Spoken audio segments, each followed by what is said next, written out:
Hello everyone. तो आइए प्यारे बच्चों, आज हम शुरू करते हैं सामाजिक विज्ञान का कक्षा 8 का जो आपका कार्य पुस्तक है, वर्कबुक है, उसका अध्याय नंबर यानी पाठ नंबर 1 मुगल सम्राट एवं उनका प्रारंभिक प्रतिरोध। इस वीडियो को शुरू करने से पहले आप सभी को बता दें कि आप देख रहे हैं जो मेरा जो चैनल है VMC वैदिक मैथ क्लासेस नंबर 1 चैनल। इस पर जो आपकी कार्य पुस्तक की जो बाकी जो सब्जेक्ट हैं उनकी video Hindi, English, math, science सभी की उपलब्ध हैं। तो आइए शुरू करते हैं। क्रियाकलाप 1 यहाँ पर लिखा हुआ है, भारत पर बाबर ने कब और किस दिशा से आक्रमण किया? क्या आज भारत की सीमाएं मध्यकाल की तरह सुरक्षित हैं?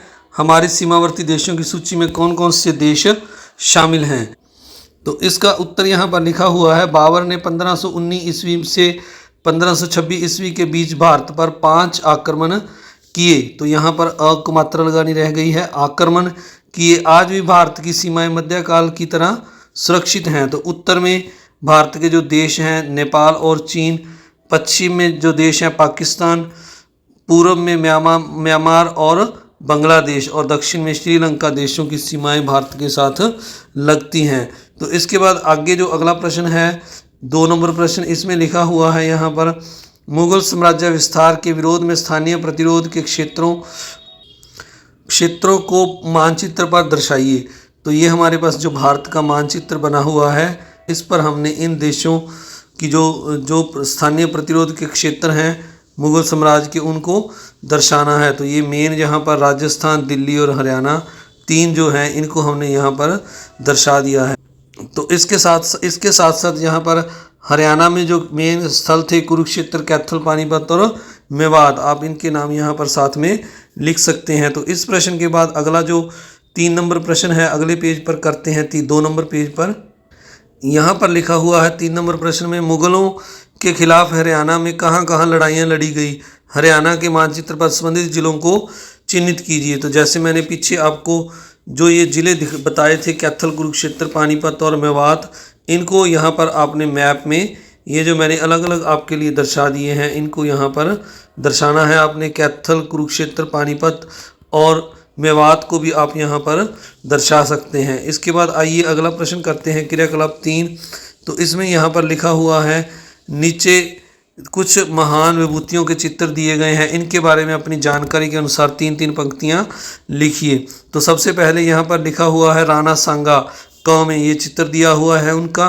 तो उनका जो शासनकाल था 1482 से 1528 तक उनका जो है जो वो जिंदा रहे। ईस्वी के काल के एक शक्तिशाली हिंदू शासक थे। बाबर को भारत में जड़ें जमाता देखकर उसे युद्ध में ललकारा। राणा ने बहुत से भारतीय राजाओं को एक संघ का रूप दिया जिससे चंदेरी के मेदिनिया राय शामिल थे। तो जिसमें चंदेरी के मेदिनिया राय शामिल थे। इसके बाद अगला जो ख है, इसमें हमने जो जिनके बारे में लिखना है वो है मोहन सिंह मंडार। तो यहाँ पर हमने ये लिखना है, मोहन सिंह मंडार हरियाणा के कैथल जिले से संबंधित थे। उन्होंने संघर्षपूर्ण जीवन व्यतीत किया। जब बाबर ने उनके गांव को घेरने के लिए सेना भेजी तो दुश्मनों को उन्होंने काफ़ी क्षति पहुंचाई। तो आइए अब अगला पेज है जो इसके बाद 3 नंबर पेज करते हैं। 3 नंबर पेज शुरू करने से पहले आप सभी से एक बार फिर से रिक्वेस्ट, अगर आप चैनल पर नए हैं तो चैनल को सब्सक्राइब जरूर करें, वीडियो को लाइक करें और अपने दोस्तों मित्रों में ज़्यादा से ज़्यादा इसे शेयर भी जरूर करें। तो आइए ख पार्ट में हमें यहाँ पर लिखा हुआ है हसन खां मेवाती। तो इनके बारे में हमने कुछ पंक्तियाँ लिखनी है। तो यहाँ पर लिखा हुआ है, पानीपत की पहली लड़ाई के बाद बाबर ने खान मेवाती को अपने साथ आने का न्योता दिया, पर हसन खां एक सच्चे देशभक्त थे। 16 मार्च 1527 को राणा सांगा के साथ मिलकर खानवा के मैदान में लोहा लिया। तो इसके बाद अगला जो है ग में है हेमचंद्र विक्रमादित्य। तो इनके बारे में लिखना है। यहाँ पर लिखा हुआ है, हेमचंद्र विक्रमादित्य का जन्म 1502 ईस्वी में हुआ। उन्होंने अपने जीवन में 22 युद्ध जीते और देश की एकता अखंडता को कायम रखने के लिए उन्होंने अपना बलिदान दे दिया। तो इसके बाद ड है, ड में लिखा हुआ है रानी दुर्गावती। तो रानी दुर्गावती गोंडवाना राज्य की रानी थी। मुगल इनके राज्य पर कब्जा करना चाहते थे। मालवा के सुल्तान ने वहां पर 2 बार हमला किया, लेकिन दोनों युद्धों में वह हार गया। तो आइए अब अगला करते हैं।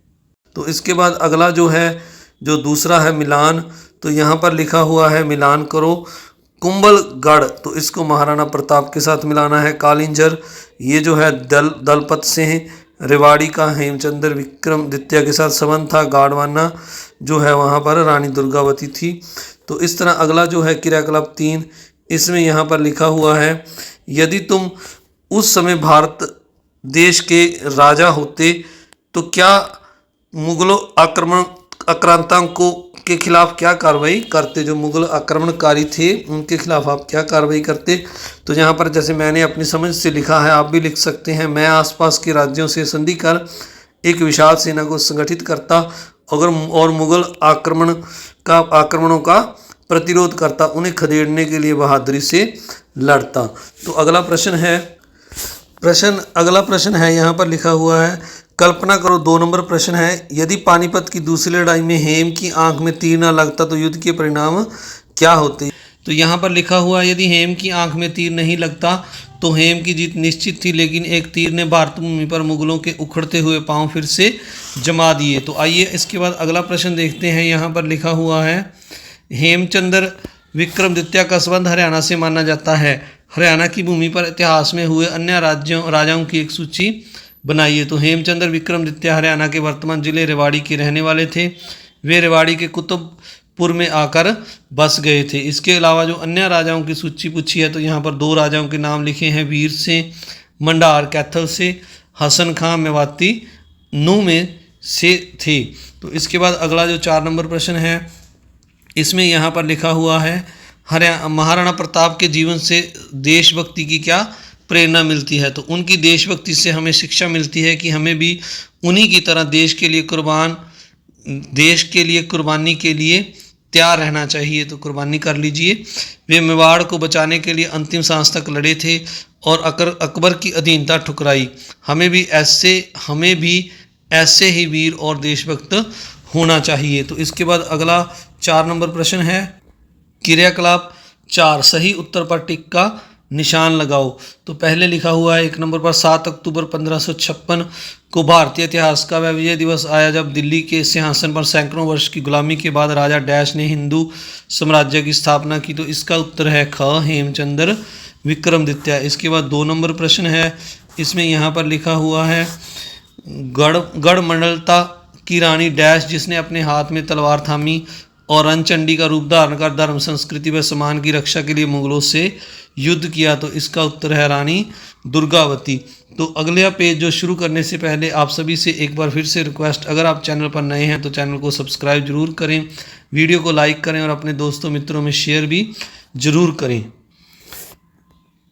इसके बाद 3 नंबर प्रश्न है खानवा के युद्ध में राणा सांगा का साथ डैश ने दिया था। तो इसका उत्तर है हसन खां मेवाती। इसके बाद 4 नंबर प्रश्न है हेम ने दिल्ली पर कुल डैश दिनों तक सुशासन किया। तो इसका उत्तर है 29 दिनों तक उसने शासन किया। इसके बाद 5 नंबर प्रश्न है महाराणा प्रताप का जन्म डैश को कुंभलगढ़ राजस्थान में महाराणा उदय सिंह के यहाँ पर हुआ। तो इसका उत्तर है क 9 मई 1540 ईस्वी में।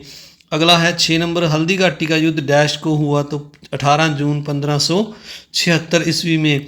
तो इसके बाद 7 नंबर प्रश्न है अकबर का विरोध डैश ने किया था। तो अकबर का विरोध जो हेमचंद्र दुर्गावती और राणा प्रताप इन सभी ने किया था। इसके बाद 8 नंबर प्रश्न है भारत में मुगल वंश का संस्थापक डैश था। तो इसका उत्तर बाबर है।